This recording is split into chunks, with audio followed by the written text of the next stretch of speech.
जो विद्यार्थी मित्रों धोरण 11 चैप्टर नंबर 4 रासायणिक बंधन और आणवीय रचना में अपने छेल्ले लेक्चर नंबर 17 में अपना पेम्पलेटना प्रश्न नंबर 66 थी 73 सुधी भणी गया था। जो एमां बधा ज लगभग आणवीय कक्षक आरेख आपणे शीखी गया छीए। एमां जो कोई तकलीफ होय तो लाइव लेक्चर में तमे पूछी शको छो। लगभग तो कोई तकलीफ हशे ज नहीं, कारण के बधा ज प्रश्नों लगभग एक सरखा हता। एमां खाली हट्टू थी नट्टू अने पछी फट्टू थी ओटू ए याद राखवानुं। पछी सीओ अने एनोनो जितार आवे तो सीओ आपणे सीओनी जग्याए हूँ सीओ बोलीश। शिव एटले के शंकर भगवाननुं मंदिर। एटले त्यां शुं थाय, उपर 2pz कक्षको जे छे एनी गोठवणी 2px 2py मां उपर जे छे पी कक्षकोमां त्यां बे मंदिर बने। ज्यारे शिवानुं मंदिर, बरोबर, शिवानुं मंदिर अने शिवानुं मंदिरनो प्रसाद, नो एटले एनो, शिवाना मंदिरनो प्रसाद, तो शिवामां मंदिर बने, ना एटले नो प्रसाद, प्रसादमां शक्करपारो, नोमां प्रसाद बने एटले के शक्करपारो बने, बरोबर। हवे जोजो एना पछी केटलाक होमवर्कमां मैं तमने प्रश्नों आपेला छे, ए प्रश्नों तमारे जाते सॉल्व करवाना छे। एमां मैं आणवीय कक्षक इलेक्ट्रॉन रचना आपी दीधी छे, बरोबर। आणवीय कक्षक इलेक्ट्रॉन रचना आपी छे, ए जाते सॉल्व करो। ना आवड़े तो मने पूछजो, बाकी हूँ नथी मानतो के नहीं आवड़े, कारण के આપણે અત્યાર સુધી જે શીખ્યા એ બધાનો સરવાળો કરીને ત્યાં લખવાનું છે, બરાબર। તો હવે આજે લેક્ચર નંબર 18માં, આજે આપણું લેક્ચર નંબર 18 હશે ને। 17માં આપણે આ બધી વાર્તા કરી ગયા હતા, તો લેક્ચર નંબર 18માં આપણા પેમ્ફલેટના પ્રશ્ન નંબર 74થી આગળ વધીએ। તો પ્રશ્ન નંબર 74નું વિધાન છે, હાઇડ્રોજન બંધ વિશે ટૂંક નોંધ લખો।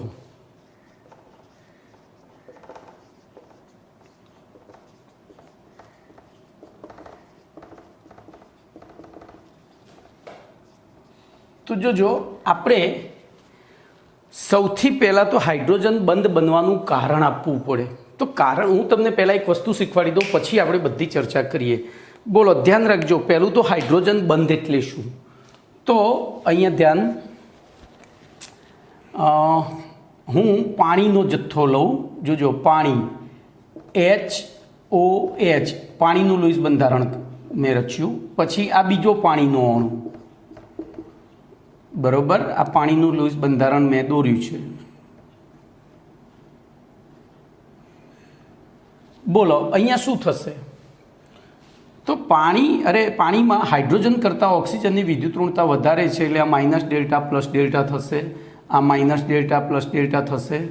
एवी रीते बीजું उदाहरण लઉં हूँ, पाणीना अणु अने HCl नो अणु। तो Cl ની બાયતમ કક્ષામાં 7 ઇલેક્ટ્રોન, હાઇડ્રોજનની બાયતમ કક્ષામાં 1 ઇલેક્ટ્રોન। બોલો અહીંયા પણ આની વિદ્યુત ઋણતા વધારે એટલે માઇનસ ડેલ્ટા પ્લસ ડેલ્ટા, એવી રીતે આ પ્લસ ડેલ્ટા, આ માઇનસ ડેલ્ટા। હવે ત્રીજું ઉદાહરણ જો આ પહેલું ઉદાહરણ છે, આ બીજું ઉદાહરણ છે। હવે ત્રીજું ઉદાહરણ લઈશ, એમાં તો HCl, બરોબર। હવે બીજું બધું મારે કંઈ કરવાની જરૂર નથી, ઉપર બે સમજાવીને બેઠો છું। बोलो अहींया प्लस डेल्टा माइनस डेल्टा, अहींया माइनस डेल्टा प्लस डेल्टा। बोलो पाणीना जत्थामां बे अणु एकबीजाना संपर्कमां आवे त्यारे शुं थाय? एटले होय ज छे त्यारे आ धन वीजभारित हाइड्रोजन, आ वधु विद्युत ऋण परमाणु, जोजो आ धन वीजभारित हाइड्रोजन,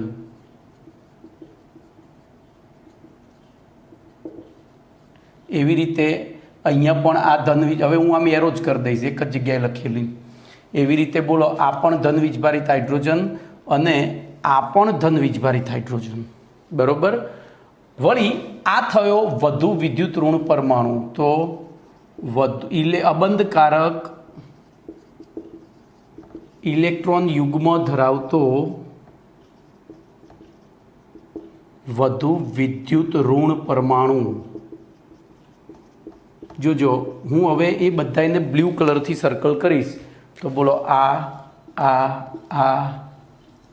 आ बधा शुं छे? वधु विद्युत ऋण अने पाछा अबंधकारक इलेक्ट्रॉन युग्म धरावता परमाणुओ छे।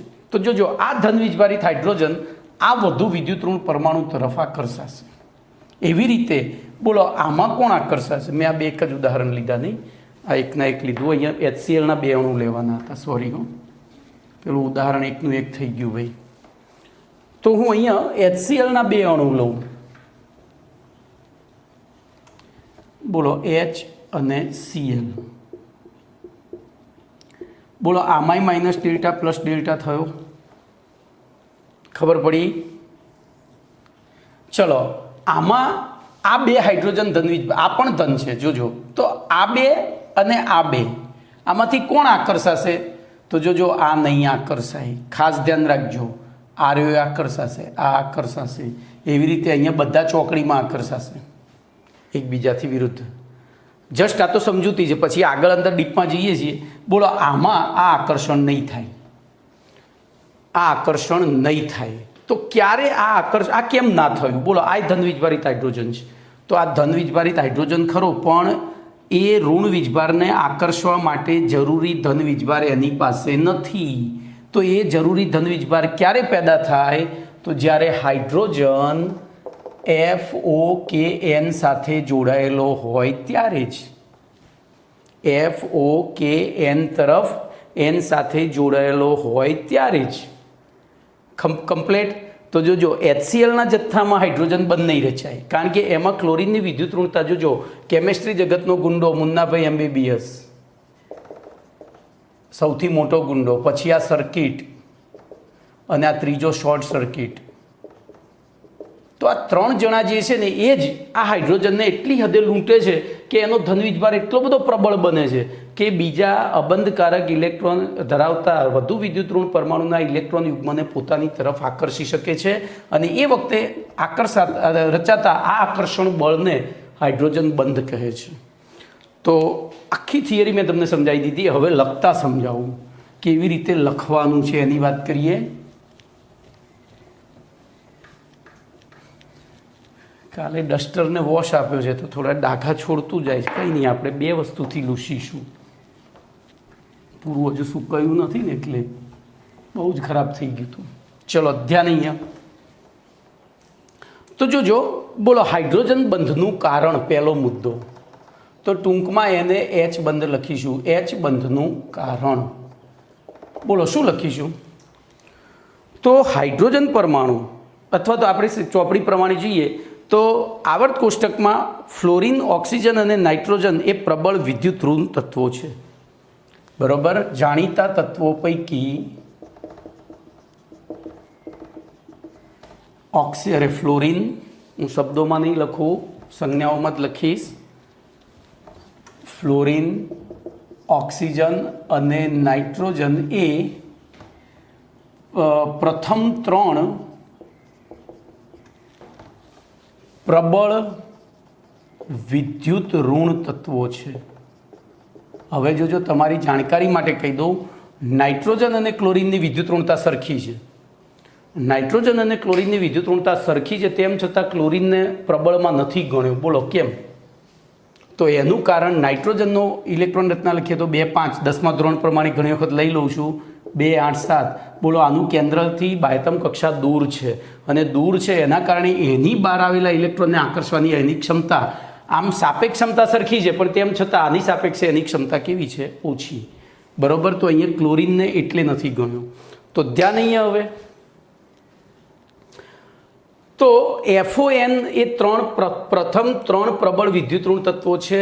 આવા તત્વો સાથે, અથવા તો આ તત્વો સાથે, આવા નહીં, આથી આ તત્વો સાથે H પરમાણુ જોડાયેલો હોય ત્યારે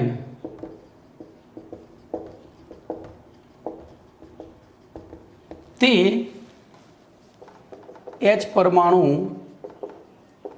પૂરતી માત્રામાં આંશિક ધન વીજભાર, અથવા તો અહીંયા આંશિક જ લખવું પડે, આંશિક ધન વીજભાર ધારણ કરે છે.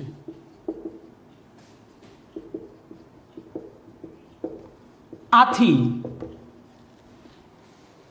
આવો ધન વીજભારિત, જોજો, આથી શું થશે? પૂરતી માત્રામાં, જો હું મારી રીતે સીધું લખું છું, અંદર ચોપડીમાં બહુ ડીપમાં લઈ જઈને લખેલું છે. ચોપડીમાં તો કદાચ છે જ નહીં આ વસ્તુ, આ તો મેં જીની ટ્વીટ પ્રમાણે. તો જોજો, ઓક્સિજન, ફ્લોરિન અને FON એ પ્રબળ વિદ્યુત ઋણ તત્વો છે, આવા તત્વ સાથે જ્યારે હાઇડ્રોજન પરમાણુ જોડાયેલો હોય ત્યારે તે સહસંયોજક બંધનું ઇલેક્ટ્રોન યુગ્મ વધુ વિદ્યુત ઋણ પરમાણુ તરફ આકર્ષાયેલું રહે છે, વધુ વિદ્યુત ઋણ પરમાણુ તરફ. આથી આવા હાઇડ્રાઇડ અણુમાં હાઇડ્રોજન પરમાણુ ધન વીજભારિત બને છે અથવા તો ધન વીજભાર ધારણ કરે છે. આથી આવા અણુઓના જથ્થામાં એક અણુનો ધન વીજભારિત હાઇડ્રોજન, બરોબર, અણુના જથ્થામાં એક અણુનો ધન વીજભારિત હાઇડ્રોજન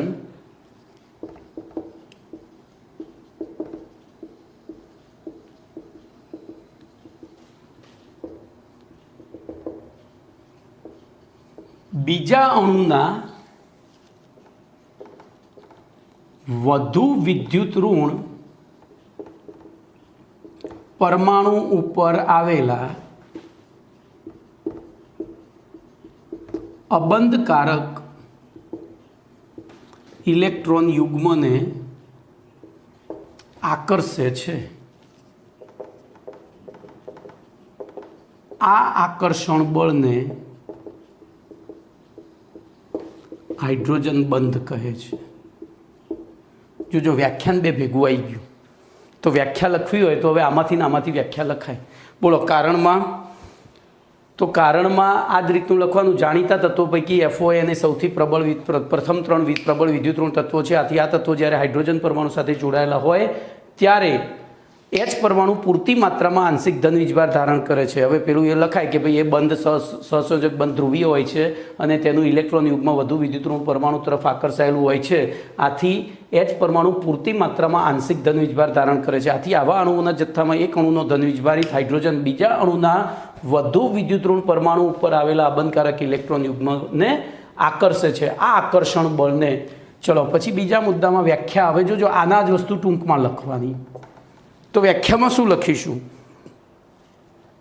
તો એક અણુમાં સહસંયોજક બંધ દ્વારા FON સાથે જોડાયેલા, એક અણુમાં સહસંયોજક બંધ દ્વારા FON સાથે જોડાયેલા, જોજો અહીંયા હું એ લખું છું, એક અણુમાં સહસંયોજક બંધ દ્વારા FOKN તત્વ સાથે જોડાયેલા ધન વીજભારિત H પરમાણુ, બરોબર, અને તે જ અથવા બીજા અણુના વધુ વિદ્યુત ઋણ પરમાણુ ઉપર આવેલા અબંધકારક ઇલેક્ટ્રોન યુગ્મ વચ્ચે પ્રવર્તતા આકર્ષણ બળને, જો મેં એટલે જ જુદું લખ્યું, આ H પરમાણુ આ અબંધકારક ઇલેક્ટ્રોન યુગ્મ એની વચ્ચે જે આકર્ષણ બળ પ્રવર્તે એને હાઇડ્રોજન બંધ કહે છે. ખબર પડી ગઈ? તો આ થઈ વ્યાખ્યા. જો હવે એની સંજ્ઞા, તો સંજ્ઞા મેં ઓલરેડી દર્શાવી દીધી. બોલો સંજ્ઞામાં શું લખાશે? તો હાઇડ્રોજન બંને તૂટક રેખા વડે દર્શાવવામાં આવે છે. પછી આપણે ઉદાહરણ આપવાનું. તો બોલો પ્રબળ હાઇડ્રોજન બંધ શેમાં રચાય? તો HF સાથે જોડાયો, એટલે ઉદાહરણમાં બોલો શેમાં જોડાયેલો બને? તો HF. પછી O સાથે જોડાય તો H2O અને N સાથે જોડાય તો NH3. તો આમ HF, H2O અને NH3માં H બંધ રચાય છે. એની આકૃતિ આપણે પછી દોરીએ છીએ. ચલો પછી એની ઉર્જા.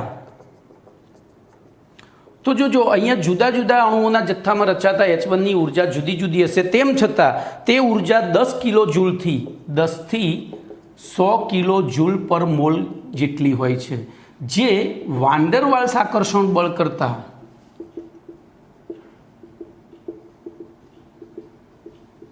પ્રબળ હોય છે. વાન ડર વાલ્સ આકર્ષણ બળ કરતા કેવી હોય છે?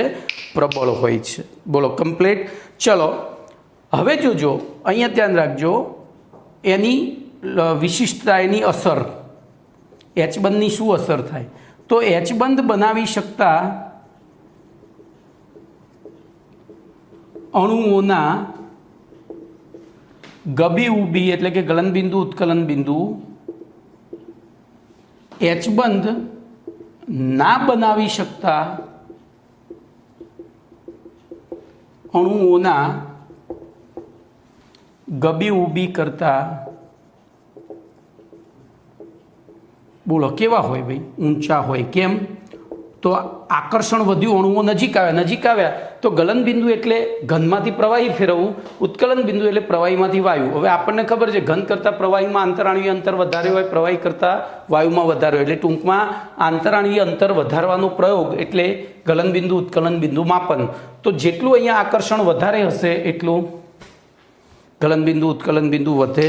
ચલો એનું પછી ઉદાહરણ, એ અસરનું ઉદાહરણ તો હવે ઉપર ભૂસી નાખું છું.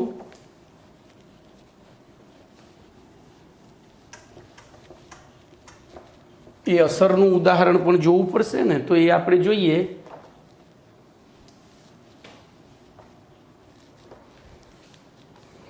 દાખલા તરીકે સમૂહ, બોલો નાઇટ્રોજન એટલે કયા સમૂહનું તત્વ? તો સમૂહ 15, પછી ઓક્સિજન 16 અને 17 ના તત્વોના હાઇડ્રાઇડ સંયોજનોમાં, હાઇડ્રાઇડ સંયોજનો એટલે એ દરેક તત્વ સાથે હાઇડ્રોજન જોડાય સંયોજનોમાં, બોલો NH3H2O અને HF ના ગબી ઉબી તે સમૂહોના બાકીના તત્વોના હાઇડ્રાઇડ સંયોજનોના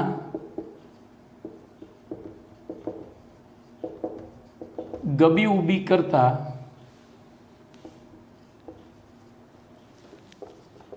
ઊંચા હોય છે. કમ્પ્લીટ. ચલો એનું ઉદાહરણ આપી દીધું. એના પછી આ બાબત જોજો, અહીંયા લખજો. આ બાબત તેમના જથ્થામાં રચાતા એચ બંધનું સમર્થન કરે છે. તેમના જથ્થામાં રચાતા એચ બંધનું સમર્થન કરે છે. બોલો કમ્પ્લીટ. ચલો હવે એક વિશિષ્ટ ઉદાહરણ, તો વિશિષ્ટ અસર. ધ્યાન રાખજો, આપણે અહીંયા જુદા જુદા અણુઓ માટે વાત કરીએ, હવે એક જ અણુ માટે વાત કરીએ. તો જો એચ બંધના કારણે બોલો 277 કેલ્વિન તાપમાન, 277 કેલ્વિન એટલે 4 અંશ સેલ્સિયસ થયું તાપમાને H2Oની ઘનતા, જોજો અહીંયા હું પાણી નથી લખતો, H2Oની ઘનતા સૌથી વધુ હોય છે. બોલો તો આથી શું થશે? હવે બરફનું તાપમાન 0 અંશ સેલ્સિયસ હોય છે અને તેની આસપાસ જોજો હોય છે. હવે જો આ બરફને આ બધું ભૂસી નાખું છું ભાઈ, હવે આ હું તમને ડીપમાં લઈ ગયો છું એટલે થોડું વધારે લખી રહ્યો છું. મારે છે ને હવે કપડાથી જ લૂસવું પડશે જ્યાં સુધી આ રહ્યું ડ્રાય નહીં થાય ત્યાં સુધી. બોલો આથી બરફને પાણીમાં નાખવામાં આવે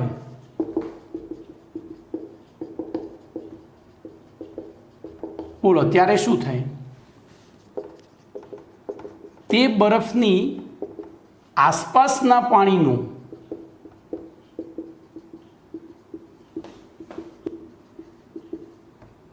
લગભગ 4 અંશની આસપાસ હોય છે. બરોબર. હવે જોજો 4 અંશની આસપાસ હોય તો આથી આ પરિસ્થિતિમાં બરફ કરતાં તેની આસપાસ આવેલા પાણીની ઘનતા વધુ હોય છે. આથી બરફ પાણી ઉપર તરે છે. બોલો કમ્પ્લીટ. તો આખી થિયરી આ રીતે લખાય. જો ફરીથી પહેલું કારણ, પછી વ્યાખ્યા, પછી સંજ્ઞા, પછી ઉદાહરણમાં એની આકૃતિઓ દોરવાની, પછી એની ઉર્જા કેટલી છે, એની શું અસર થાય છે એ અસર ઉદાહરણ આપી સમજાવવાની, અને વિશિષ્ટ અસર તો આની વિશિષ્ટ અસરના કારણે જ H1ની વિશિષ્ટ અસરના કારણે જ શું છે, બરફ પાણી ઉપર તરે છે. હવે પેલી આકૃતિઓ દોરતા શીખવાડું HF H2O ને એની, તો ધ્યાન અહીંયા રાખજો. આ આકૃતિઓ થોડી વિચિત્ર લાગશે, પણ એક વખત શીખી જશો તો અઘરી નહીં લાગે. શીખી જશો તો અઘરી નથી, બાકી થોડી અઘરી પડે છે.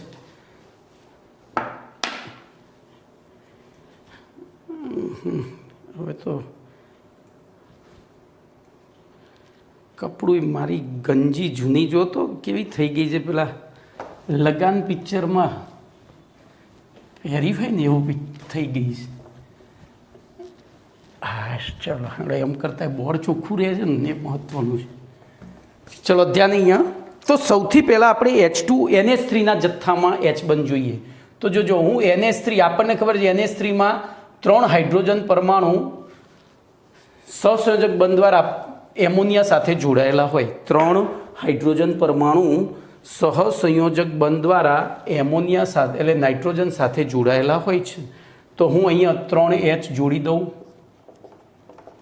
ચલો એવી રીતે બીજો એમોનિયાનો અણુ લઈ લઉં, 3H જોડી દઉં. એવી રીતે ત્રીજો એમોનિયાનો અણુ લઈ લઉં, 3H જોડી દઉં. જોજો હવે શું થશે, વિચારો. તો હવે શું થશે તમે વિચારો. ચલો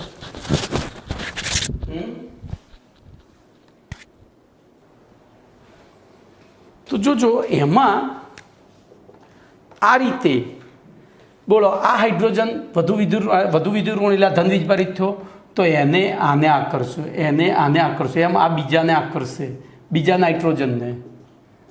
બોલો આ રીતે એમોનિયાના જથ્થામાં એવી રીતે આ આગળ આકર્ષાશે, તો એમોનિયાના જથ્થામાં આ રીતે H બંધ રચાશે. ચલો પાણીમાં વિચારીએ, તો પાણીમાં ધ્યાન રાખજો, આ રીતે આકૃતિ દોરવાની છે. એક H સીધો એટલે એક H2O સીધો, બીજો ઊંધો, 3 અણુ દોરું છું.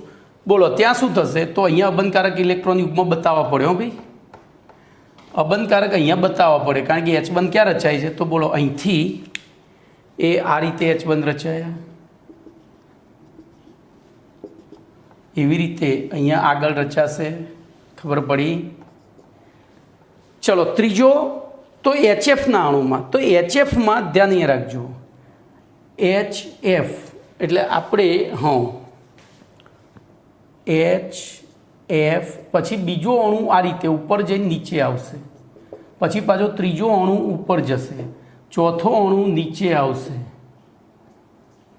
બરોબર? જોજો તમારે ટૂંકમાં એક લાઇનમાં F અને એક લાઇનમાં H લખવાના. એ આ પહેલો અણુ, ધ્યાન, આ પહેલો અણુ, આ બીજો અણુ, આ ત્રીજો અણુ, આ ચોથો અણુ. બરોબર?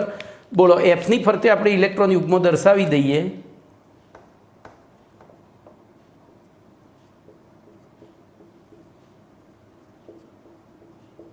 તો શું થશે, એ આની વચ્ચે H બંધ રચાયો, અહીંથી આમ રચાયો, અહીંથી આમ રચાયો, એવી રીતે અહીંયા નથી દોર્યું પણ તમે સમજી શકો.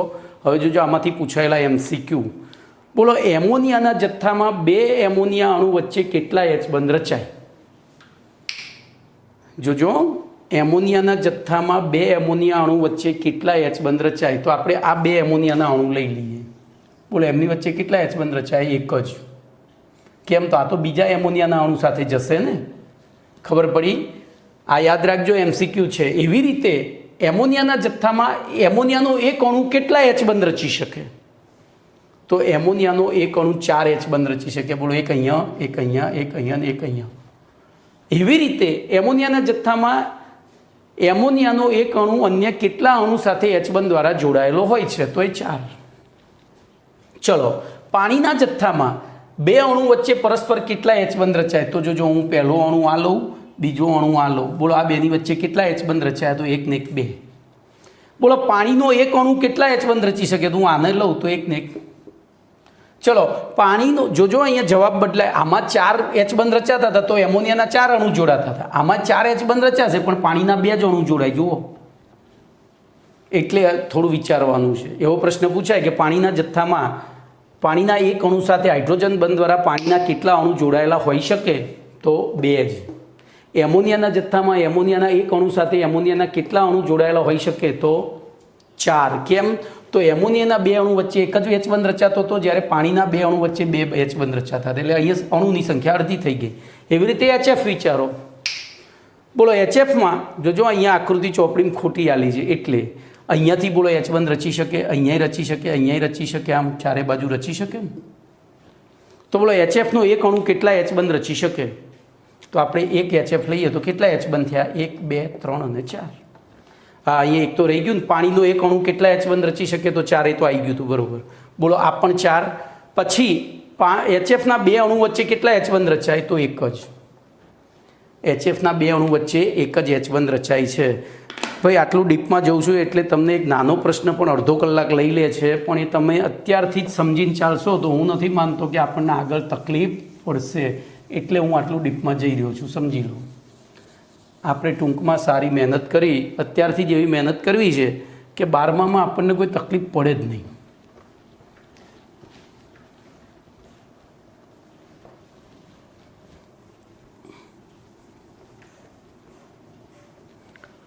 ચલો એનાથી આગળ જઈએ. પ્રશ્ન નંબર 75. હાઇડ્રોજન બંધનું મહત્વ જણાવો. તો ધ્યાન રાખજો, મહત્વ જણાવો એટલે કોઈ પણ વસ્તુ આપણા જીવનમાં કેટલી મહત્વની છે એનો આધાર એની ઉપયોગિતા ઉપર છે. જેમ કે ઓક્સિજનનું મહત્વ, તો એના વગર આપણે જીવી જ ના શકીએ, એટલે પહેલું એ જ લખવું પડે.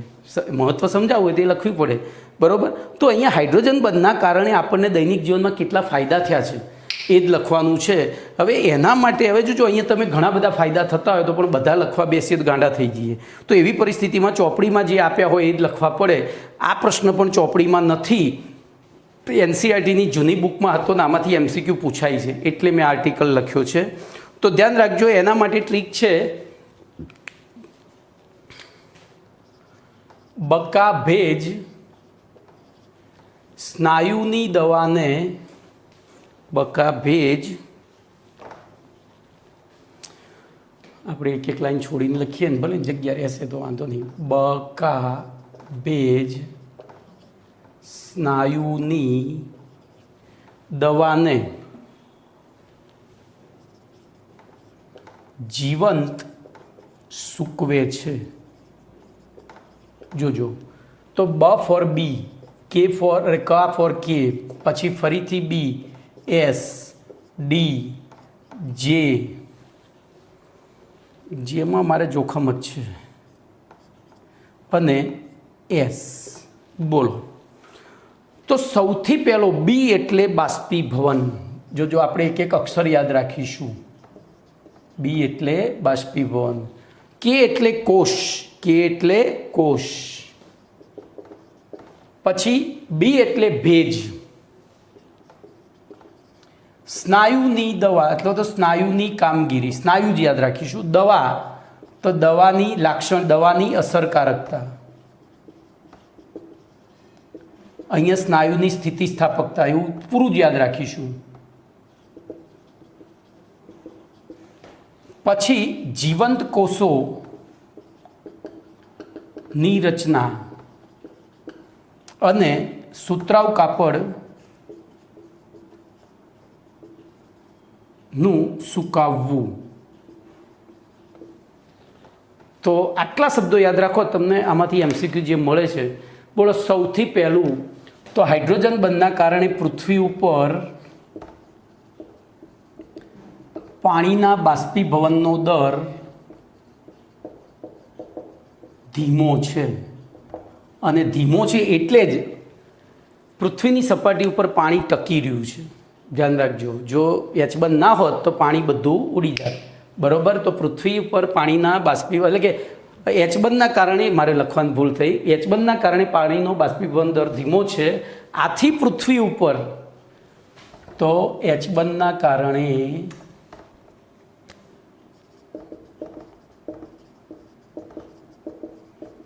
બોલો પાણીના બાષ્પીભવનનો દર ધીમો છે.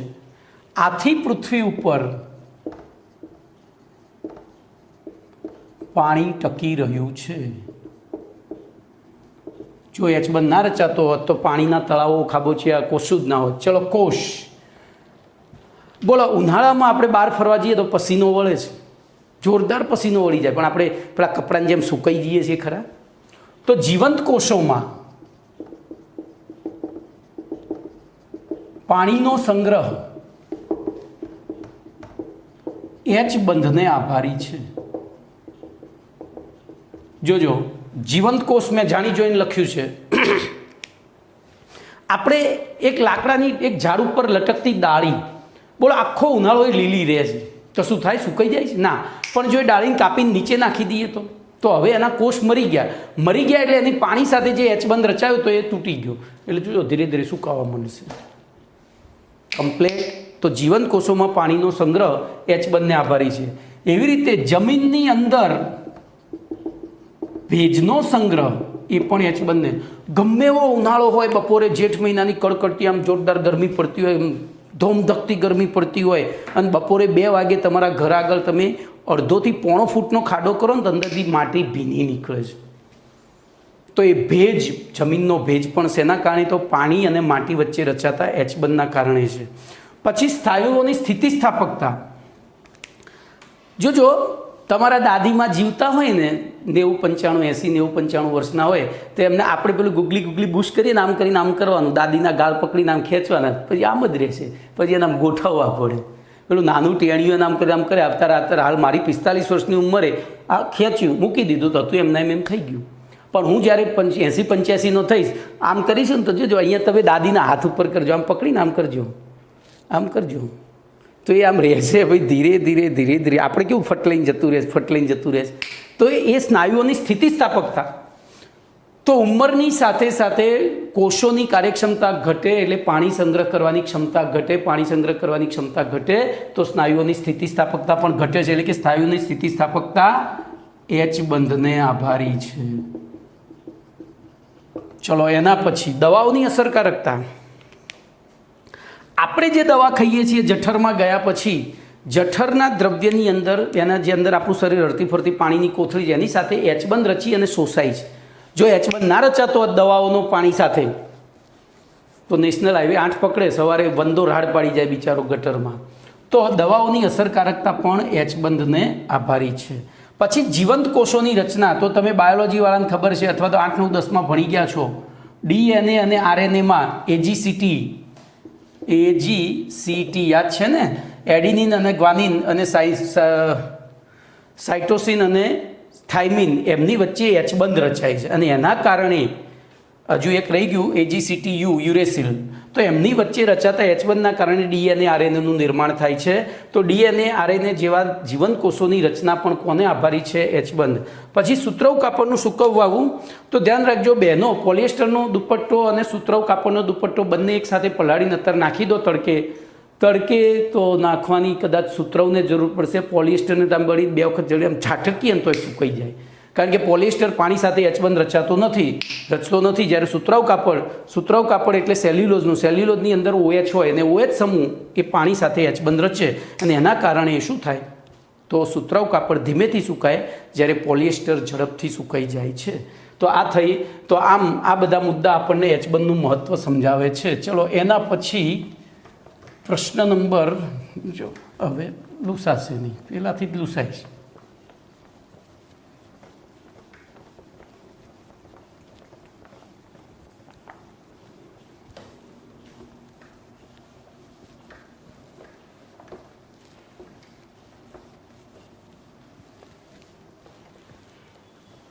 બરોબર, હવે આગળ જઈએ તો પ્રશ્ન નંબર 76, હાઇડ્રોજન બંધના પ્રકાર સમજાવો. તો પ્રશ્ન નંબર 76, એચ બંધના પ્રકાર સમજાવો. જો અહીંયા એક એવી વસ્તુ હું શીખવાડવા જઈ રહ્યો છું જે તમે જાણતા નથી. ઓર્ગેનિક કેમિસ્ટ્રીના ઉદાહરણ લઈશ તો આવડશે, બાકી નહીં આવડે. તો હાલ પૂરતું ધ્યાન એ રાખજો, આનું નામ પહેલાં હું અહીંયા ઉદાહરણો લખી અને પછી નામ લખી કાઢું, બરોબર? તો ધ્યાન અહીંયા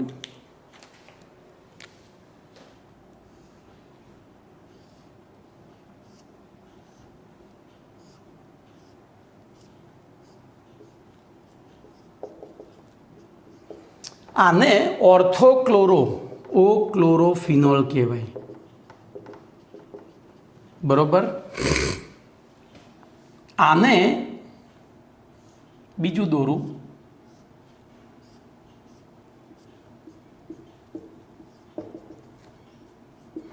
પેરાક્લોરોફિનોલ કહેવાય. આને પેરાક્લોરોફિનોલ કહેવાય.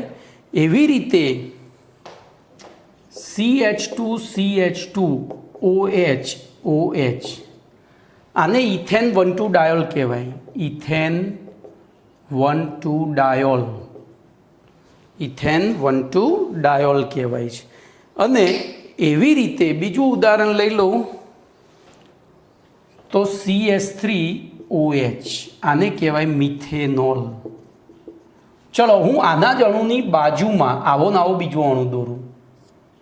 જે દોર્યો તો એમાં જ ધ્યાનથી જોજો, જવાબ તમે નક્કી કરવાના છો. બરોબર. અહીંયા વચ્ચે લાઈન દોરી દઉં એટલે આપણને ખબર પડે કે આ બધા જુદા પાડેલા છે.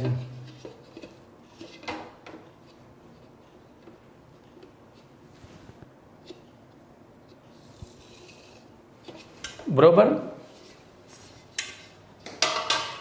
બોલો, આની બાજુમાં બીજો એના એ જ અણુ દોરું.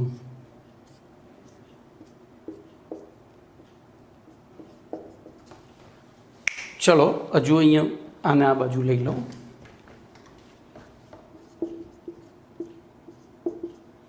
બોલો, એની બાજુમાં બીજો એનો એ જ અણુ દોરું. બોલો, પહેલું તો આ જેવું આની બાજુમાં એનો ને એનો અણુ દોરું.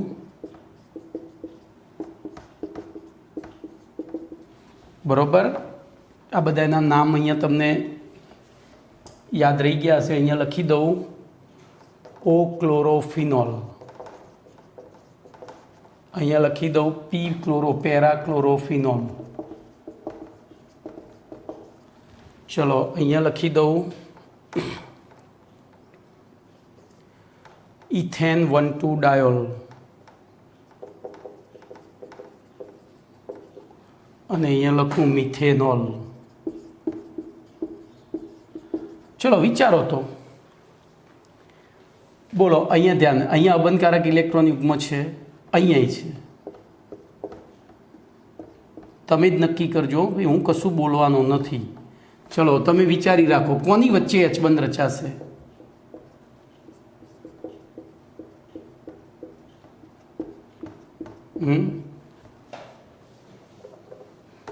કોની વચ્ચે H બંધ રચાશે?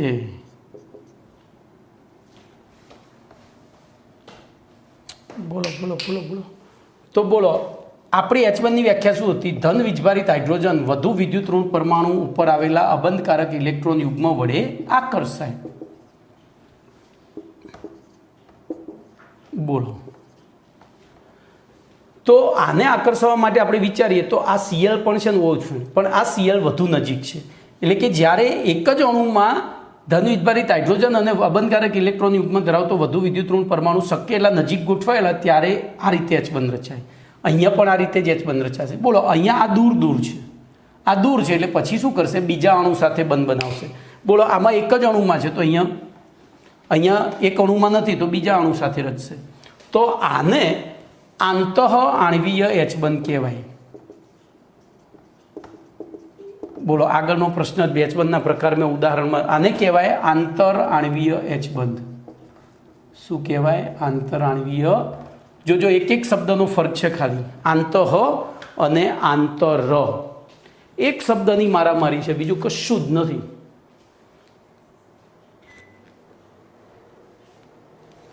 એક શબ્દમાં તમે હેરાન થઈ જાઓ. તો આંતઃ એટલે એક જ અણુમાં રહેલા ધન વીજભારિત હાઇડ્રોજન અને વધુ વિદ્યુત ઋણ પરમાણુ વચ્ચે જો H બંધ રચાતો હોય તો તેને આંતઃઆણ્વીય હાઇડ્રોજન બંધ કહે છે. અને એક અણુનો ધન વીજભારિત હાઇડ્રોજન બીજા અણુના વધુ વિદ્યુત ઋણ, જો એક અણુનો ધન વીજભારિત હાઇડ્રોજન બીજા અણુના વધુ વિદ્યુત ઋણ પરમાણુ પર આવેલા ઇલેક્ટ્રોન યુગ્મ વચ્ચે H બંધ રચાતો હોય તો તેને આંતરઆણ્વીય H બંધ કહેવાય. આ બાબત ઓર્થોક્લોરોફિનોલ અને ઇથેન 1,2 ડાયોલ તથા પેરાક્લોરોફિનોલ અને મિથેનોલના ઉદાહરણ દ્વારા સમજાવી શકાય છે. ઓકે, ચલો એના પછીનો પ્રશ્ન ધાત્વીય બંધ. એના પછીનો પ્રશ્ન ધાત્વીય બંધ.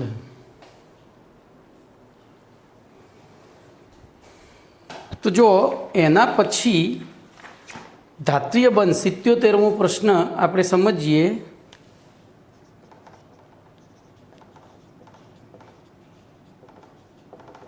બોલો, ધાત્વીય બંધની સમજૂતી આપવા માટે શું કરવું પડે? તો સૌથી પહેલાં ધાતુ પરમાણુની વ્યાખ્યા આપવી પડે. બોલો, ધાતુ પરમાણુ કોને કહેવાય?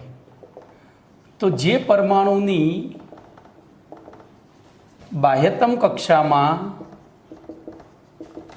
1, 2 કે 3 ઇલેક્ટ્રોન હોય તેવા પરમાણુઓને ધાત્વીય પરમાણુ અથવા ધાતુ પરમાણુ કહે છે. જોજો, ધાતુ પરમાણુની બાકમાં 1, 2 કે 3 ઇલેક્ટ્રોન હોવાથી તેમની ઉપર લાગતું કેન્દ્રીય આકર્ષણ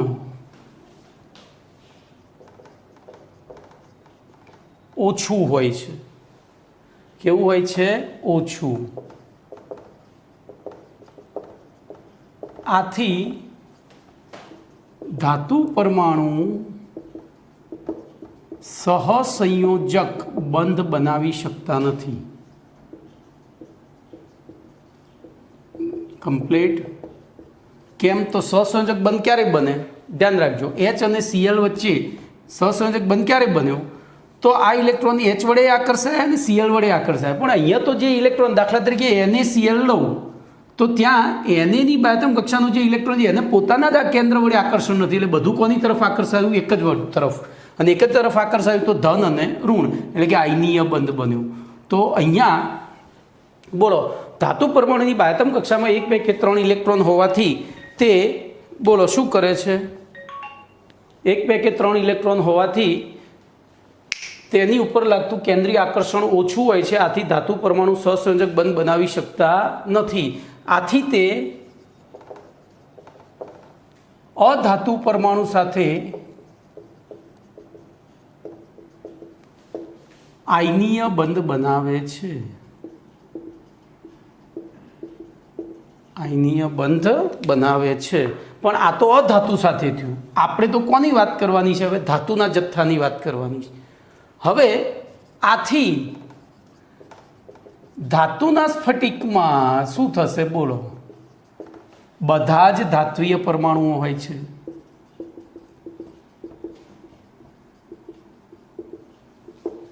બધા જ ધાતુના પરમાણુઓ હોય છે. બોલો, હવે તો એવી પરિસ્થિતિમાં શું થાય? તો ત્યાં એમની વચ્ચે ધાત્વીય બંધ રચાય છે.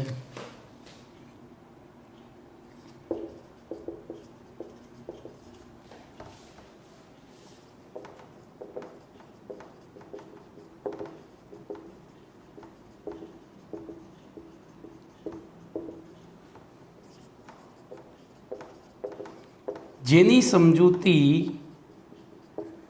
ઇલેક્ટ્રોન સમુદ્રના નમૂનાના આધારે આપી શકાય.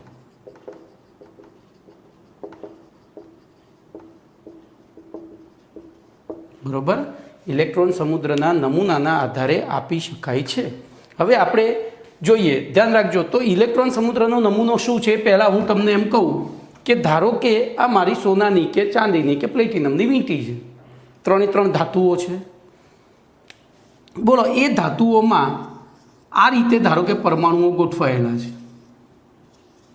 બરોબર? આ રીતે પરમાણુઓ, હું એક જ લેયર રચું છું. ભાઈ, દ્વિપરિમાણીય આકૃતિ છે, પણ આપણે કલ્પના કેવી કરવાની છે? ત્રિપરિમાણની. કમ્પ્લીટ. હવે બોલો, એમની બાહ્યતમ કક્ષામાં 1, 2 કે 3 ઇલેક્ટ્રોન છે અને એમની ઉપર લાગતું કેન્દ્રીય આકર્ષણ ઓછું હોય તો અહીંથી એ પોતાના એક ઇલેક્ટ્રોનને ચલિત કરી ક્યાં મૂકે? આંતરાલીય જગ્યામાં. આને અહીંયા મૂક્યો, આને અહીંયા મૂક્યો, આને અહીંયા મૂક્યો, આને એ રીતે બોલો આંતરાલીય જગ્યામાં એને મૂક્યા. તો આ જે બાકીનો ભાગ વધ્યો એને કયો વીજભાર ધારણ કર્યો? જો આપી નથી દીધા, આપી નથી દીધા, ખાલી આ રીતે વિચારજો. આ પરમાણુ, આ કેન્દ્ર અને આ ઇલેક્ટ્રોન છે તો એને અહીંયા મૂક્યો છે ખાલી. અહીંથી, તો એ ઇલેક્ટ્રોન અહીંથી અહીંયા ગયો એટલે અહીંયા કયો વીજભાર આવી થઈ ગયો હવે ધન, તો આને કહેવાય પરમાણુ કર્નેલ. શું કહેવાય? અને આ ઇલેક્ટ્રોનને કહેવાય વિસ્થાનીકૃત ઇલેક્ટ્રોન. આને શું કહેવાય? વિસ્થાનીકૃત ઇલેક્ટ્રોન. બોલો હવે તો શું થશે? તો આપણને ખબર છે, આગળ ભણી ગયા આપણે પહેલા, બીજા અને ત્રીજા પાઠમાં, કે ધન વીજભાર અને ઋણ વીજભાર વચ્ચે શું થાય? સ્થિર વિદ્યુતકીય આકર્ષણ બળ પેદા થાય. તો બોલો આ અહીંયા આકર્ષાશે, આમ ચારેય દિશામાં આકર્ષાશે. જુઓ તો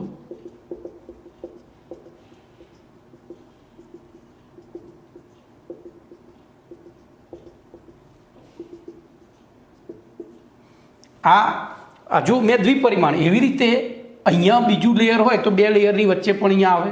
તો આવી રીતે ત્રિપરિમાણમાં ધાત્વીય પરમાણુ કર્નેલ અને વિસ્થાનીકૃત ઇલેક્ટ્રોન વચ્ચે જે આકર્ષણ બળ પ્રવર્તે છે એને કહે છે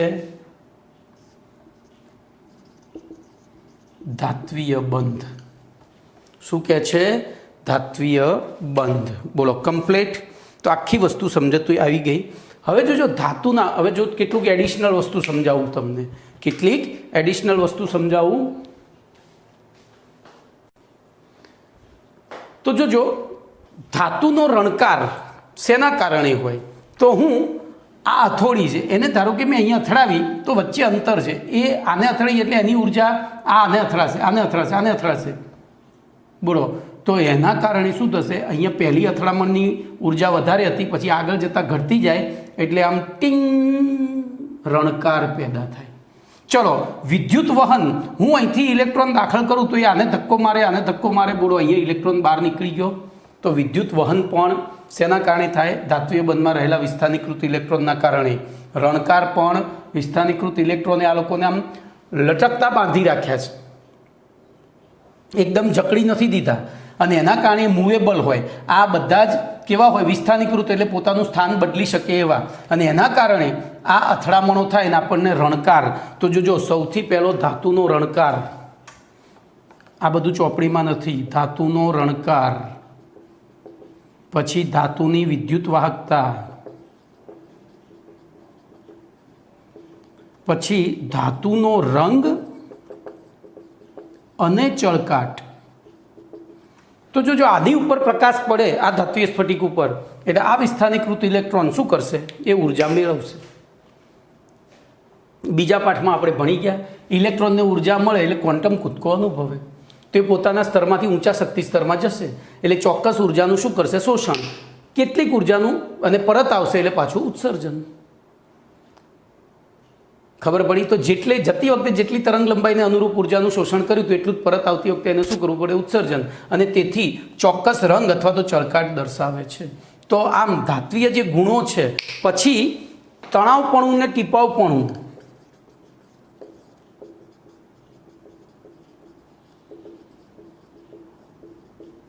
બોલો એ પણ શેને આભારી છે? તો એ પણ ધાત્વીય બંધને આભારી છે. ધ્યાન રાખજો.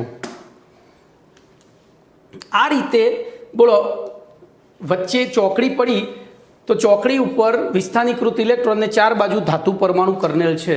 હું હથોડી લઈને આમ ટીપું, ધ્યાનથી જોજો શું થયું. બોલો બંધ ટીપાયો અને પરમાણુ કર્નેલ વચ્ચેનું અંતર ઘટ્યું ના વધ્યું. બોલો તણાવપણું અને તણાવ ટીપવામાં આમ ધાતુ પહોળી થાય, ખબર છે ને? અને ખેંચીએ તો આમ હતું, એને ખેંચીશું એટલે પાછું એ ભેગું થઈને આમ પહોળું થશે. તો બોલો તણાવપણું ટીપાવપણું પણ કોને આભારી છે? ધાત્વીય બંધને આભારી છે. ઓકે ચલો, એના પછી છેલ્લો પ્રશ્ન પેમ્ફલેટનો પાઠનો પ્રશ્ન નંબર 78. પછી પાઠ પૂરો અને પછી થોડી પ્રેક્ટિસ છે એ બધું કરાવીશ એટલે એકાદ લેક્ચર બીજું જશે.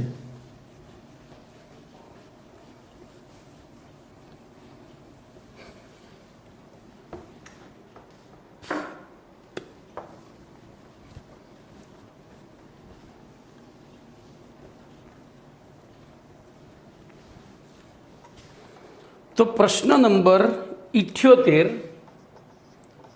સવર્ગ સહસંયોજક બંધ. ઓલરેડી આ પાઠમાં આપણે ઘણીવાર શીખી ગયા છીએ, પણ તેમ છતાં મારી ફરજ છે કે તમને ડિટેલમાં સમજાવું. બોલો હું અહીંયા પહેલું ઉદાહરણ લઈશ HCl. આપણે લુઈસ બંધારણ જ દોરીએ. બીજું ઉદાહરણ લઈશ NaCl અને ત્રીજું ઉદાહરણ લઈશ NH4+ બોલો. તો અહીંયા H અને Cl ને Hને અષ્ટક રચના પૂર્ણ કરવા એક ઇલેક્ટ્રોનની જરૂર છે, Clને એકની જરૂર છે. બોલો બંને એક એકની ભાગીદારી કરી અને શું બનાવી દીધું HCl અણુ. તો અહીંયા જે બંધ બન્યો એને કહેવાય સહસંયોજક બંધ. ચલો એવી રીતે Na અને Cl હાલ ભણી ગયા એમ Naની બાહ્યતમ કક્ષામાં જો હાઇડ્રોજનની બાહ્યતમ કક્ષામાં એક જ છે, પણ એ ક્યારે દાન ના કરે કારણ કે એક જ છે, એની પાસે ટોટલ એક છે. બાહ્યતમ કક્ષામાં ગણો કે બધા ગણો, અને એ દાન કરે તો શું બની જાય? પ્રોટોન બની જાય. શું બની જાય? પ્રોટોન બની જાય. અને પ્રોટોન અસ્થાયી હોય છે. ચલો તો અહીંયા એને દાન કરશે તો બોલો આ ઇલેક્ટ્રોન અહીંયા જતો રહ્યો તો અહીંયા શું બન્યું? એટલે હું એને અહીંયા દર્શાવું છું. જો એનેના ઇલેક્ટ્રોનને ચોકડી વડે દર્શાવું તો આ ધન વીજભાર, આ ઋણ વીજભાર, અને ધન અને ઋણ વચ્ચે આકર્ષણ પેદા થયું એને કહેવાય આયનીય બંધ. ચલો હવે અહીંયા ધ્યાન રાખજો આનું લુઈસ બિંદુ નિરૂપણ. બોલો નાઇટ્રોજન કેન્દ્રીય પરમાણુ, નાઇટ્રોજનની બાહ્યતમ કક્ષામાં 5 ઇલેક્ટ્રોન. બોલો 4 હાઇડ્રોજન, આપણે પહેલાં 3 લખીએ. ચલો NH3+ H+ gives NH4+, એ રીતે સમજાવું. તો બોલો 3 હાઇડ્રોજન અહીંયા ઓલરેડી એક એકની ભાગીદારીથી જોડાયેલા છે. હવે એના સંપર્કમાં H+ આવ્યો. હા H+ એટલે હાલ મેં તમને કહ્યું એમ પ્રોટોન. બોલો પ્રોટોન અસ્થાયી હોય એને સ્થાયી થવા કેટલા ઇલેક્ટ્રોનની જરૂર પડે? તો H હોત તો 1 ઇલેક્ટ્રોન, પણ H+ છે એટલે કે 2 ઇલેક્ટ્રોન. તો અહીંયા શું થશે? આ 2 ઇલેક્ટ્રોનનું દાન થશે. આ 2 ઇલેક્ટ્રોનનું દાન થશે. અને આ દાન થયા પછી જોજો આ દાન થાય તો પાછું શું થાય? આ ઇલેક્ટ્રોન જો પૂરેપૂરા અહીંયા જતા રહે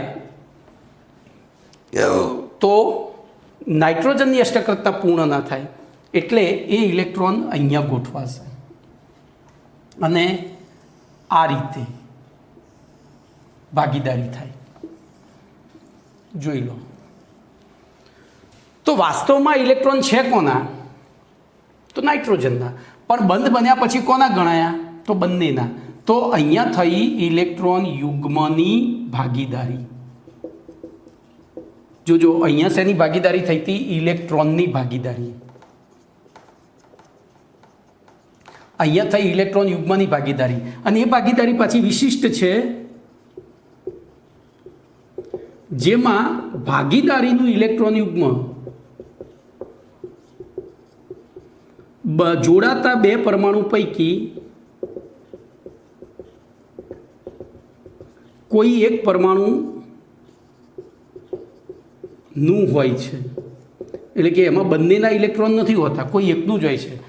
આ પ્રકારે રચાતા વિશિષ્ટ બંધને સવર્ગ સહસંયોજક બંધ કહે છે.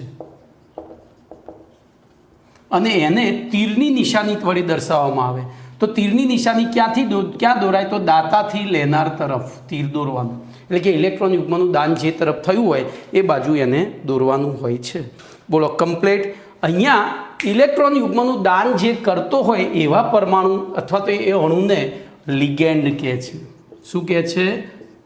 તો અહીંયા NH3 ને લિગેન્ડ કહેવાશે. આખા અણુએ દાન કર્યું ને, NH3 પોતે સ્થાયી જતો, એને કોઈ જરૂર નથી H+ જોડે જોડાવાની, પણ તેમ છતાં એને H+ ઉપર દયા કરીને ઇલેક્ટ્રોન યુગ્મનું દાન કર્યું. તો લિગેન્ડ એ લેટિન ભાષાનો શબ્દ છે જેનો અર્થ જ થાય દાતા. અને લિગેન્ડ તરીકે કોણ વર્તી શકે? તો અબંધકારક ઇલેક્ટ્રોન યુગ્મ ધરાવતા તટસ્થ અણુ અથવા ઋણ વીજભારિત આયન. કેમ? બોલો. તો અબંધકારક ઇલેક્ટ્રોન યુગ્મ ધરાવતા તટસ્થ અણુ પાસે અબંધકારક ઇલેક્ટ્રોન વધારાના કહેવાય, જેનું એ દાન કરવા માટે સક્ષમ છે. અને ઋણ વીજભારિત આયન હોય તો એની પાસે કોઈના લૂંટેલા છે તો એ પણ દાન કરી શકે. આમ અબંધકારક ઇલેક્ટ્રોન યુગ્મ ધરાવતા તટસ્થ અણુ અથવા તો ઋણ વીજભારિત આયન એટલે કે લિગેન્ડ અને બોલો ઇલેક્ટ્રોન યુગ્મનો સ્વીકાર કરતા પરમાણુ વચ્ચે રચાતા બંધને સવર્ગ સહસંયોજક બંધ કહે છે. અહીંયા આપણો પાઠ પૂરો. બીજું નેક્સ્ટ લેક્ચરમાં કરીશું. ઓકે.